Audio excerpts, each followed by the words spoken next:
Hey, this is Jamie from CapsuleComputers.com, and today we have the much-awaited review of the Razer Naga Epic Chroma. We had an unboxing posted about a little over 10 days ago, give or take a couple days, and people have been asking quite politely, but with a hint of desperation, I think, to a certain degree, for my review video. So here it is. First of all, I want to apologize that I've got this thing sitting on a playing card here, but the last time I reviewed a mouse with a sticky grip like the bottom here, my whole entire background came up with me. So, to get things started, this is the wireless dock for the Razer Naga Epic Chroma. Holy crap, that is a mouthful. It is really hefty. It is not going to move. It's got this nice little sticky material here that can be rejuvenated with a little bit of clean water. It will not move in the mouse, and the nice thing is it's got this nice little dip. I had a problem with the Razer Ouroboros where trying to get it settled into its dock was a bit tricky, but for this one you just drop it in place. It's very easy. There's no fiddling around trying to get the two, I guess you call these, I don't know what you would call them actually, metal bits to the line so the charger will actually start pushing energy into that battery. Nice thing is I noticed it feels like there is a magnet actually, because there is a bit of a magnetic pull when you try to pull it off the dock, which is really nice. If you're just shifting stuff around your desk, you're not actually going to knock this thing off the dock very easily at all, actually. As you can see, once things start charging, you can see that you get a bit of a breathing effect on the mouse wheel to signify that it is charging. Razer says you'll get about 20 hours of battery on this. In my testing, 20 sounds about right, give or take. Honestly, I'm guessing it's a lithium-ion battery in here based on the weight, and it's very solid, good performance. Personally, I've always loved user-serviceable things, and the fact that I can't actually replace this battery easily is a little depressing to me, but considering using a NIM battery like you would see in the Ouroboros would add quite a bit of weight, and you only get about 12 hours with a fresh Ouroboros battery, not even one that's been used for several months and starting to gain a little bit of a memory effect. It is a trade-off. So yeah, it's something you're going to have to balance out if that's something you like. Now the mouse can go from a wireless, if you pull the plug back here, and you just, as you can see right here, once the camera will focus, not on my fingers, let's see if we get this to focus. There we go.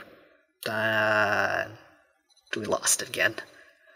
Alright, you can't really see it very well, but in here is actually it's a micro USB port, but if you plug this in, it's quite obvious what's top and what's bottom. It actually will start immediately charging the battery inside and will behave like a regular wired mouse. I really like the fact that it has this little bump here, so when you do have it plugged in, you probably could not actually tell that this is a wireless Epic Chroma versus a wired Naga, except for I suppose the LED changes. But I really like it's a nice piece of design. It's a nice touch to show that the designers are really thinking about things like this when redesigning this mouse. Now, compared to the original Razer Naga Epic, there has been some major design changes. Previously, this was actually a user replaceable. There were 3 side plates you could choose. Razer has tossed that completely out the window for a ergonomic design that they claim should be more comfortable to more hands without having to switch it around. Personally, I found it was a very comfortable design.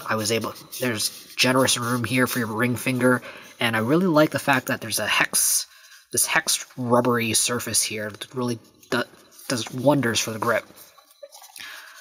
The other major redesign for the Razer Naga Epic Chroma, wow, still quite a mouthful, I can't get that over my tongue around that still, is the thumb pad here, if you look carefully from the side here, you can see that we have a bit of a dip this way. Now, the old Razer Naga Epic actually had a bit of a bump outwards this way.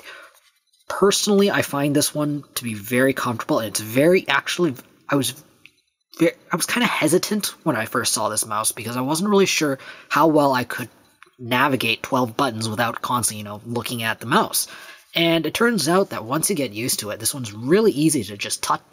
Would you call it touch type, or would you call it touch clicking? I don't know, it's a mouse, but it's actually easy to navigate this one by touch.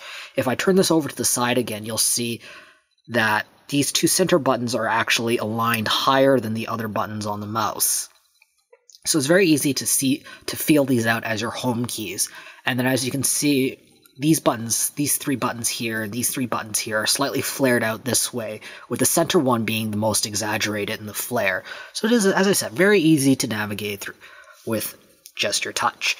Now, the sensor is an 8200 DPI laser sensor. It's the same sensor that you would find in Razer's FPS mice, which personally is kind of an overkill for an MMO mouse, but it also means that this makes it a great performance for FPSs and whatever other type of video games you may play. This is not something that only works for an MMO title. No, by no means.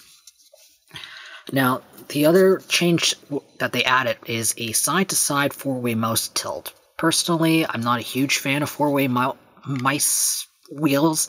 I find that they can get a little, pressing them down can get a little finicky. You sometimes trigger the side-to-side.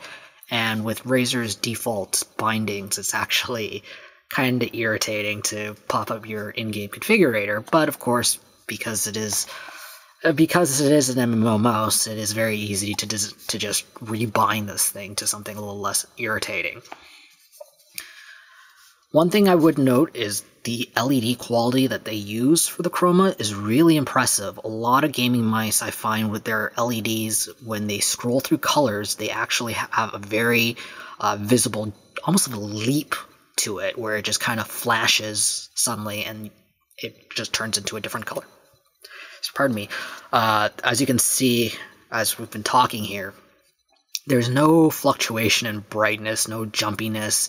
It's just a very smooth transition cycling between the colors. Now, at the cost, Razer Synapse 2.0 doesn't have many fancy options for changing colors. You just get either one color or it slowly cycles. Now, will this be changed in future Synapses? Who knows, but if you like fancy lighting effects, you're not going to get that here. The Razer Synapse 2.0, it's a great software. I always like the fact that if you just download one Razer Synapse and it takes care of the rest, you don't need to fiddle around and trying to find the right driver for your mouse. It's just the one piece of software, you download it, you go. The one thing I'm not so much of a huge fan about the Razer Synapse is the fact that it is a hefty piece of software. Yes, most people are running at least 8 gigs in their gaming rigs these days, but the fact that it's almost 100, it's 50 to 100 megs of RAM for the core service, and then another 100 megs for the 50 to another 100, it fluctuates, for the Synapse 2.0 software. At worst, I've seen it run over 200 megabytes of my RAM, which, I mean, once again, you look at 8 gigs of RAM or 16 gigs of RAM, or a lot of high-end gaming rigs, it's not that much, but it is still a bit of a pig. So, overall, it's a great mouse. It's very expensive. It's $129.99 American, $199.95 Australian, so it is not cheap by any means. However, for wireless gaming mouse, it is priced about right. Personally, I think it's a fantastic mouse. It's very comfortable to use, great feature set, and the LEDs are absolutely gorgeous. And the design is honestly fantastic.